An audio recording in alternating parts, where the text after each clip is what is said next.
থাকতে পারে।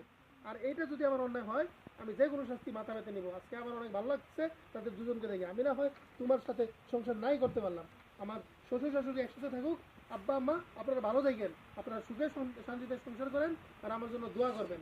আর একটা কথা, আপনারা মৃত্যুর আগ পর্যন্ত দুজনের হাতটা ছাইরেন না, এটা আপনাদের দিকে আমার শেষ অনুরোধ। আসি পারুন। জামাই তুই এটা কি করলি?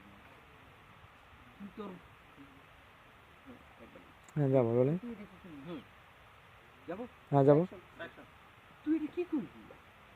এরকম একটা ভালো মানুষ রে বাড়ি থেকে বাইর করে দিতে পারলি? তোর জামাই যে তোর কত ভালোবাসে এটা তো আমি জানি। তোরে পাওয়ার জন্য সে কি করে নাই, তুই তারে কষ্ট দিতে পারলি? আজকে থেকে তুই আমার মেয়ে না।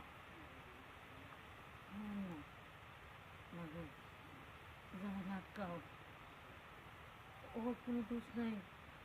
জামাই তোমরা অনেক ভালোবাসে, ও যা করছে আমাদের সবাই ভালোর জন্যই করছে। হ্যাঁ তোমার অনুমতি নেয় নাই, তোমার জিজ্ঞে নেই, এটা ভুল করছে, কিন্তু তোমার পাওয়ার জন্যই তো এত ঘটনা। তারপর আমি কথা দিতেছি, তুমি যদি না চাও আমি এই বাড়িতে থাকবো না, আমি তোমার বাবার সাথে সংসার করবো না, আমি চলে যাবো। তারপর তুমি এই জামাই বাবাদের এই কষ্টটা দিও না, ওরে ফিরাও, ও তোমার অনেক ভালোবাসে, ফিরাও ওরে ফিরাও।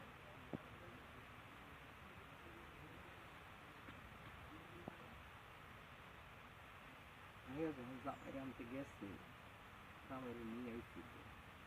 চল বাড়ি দিতে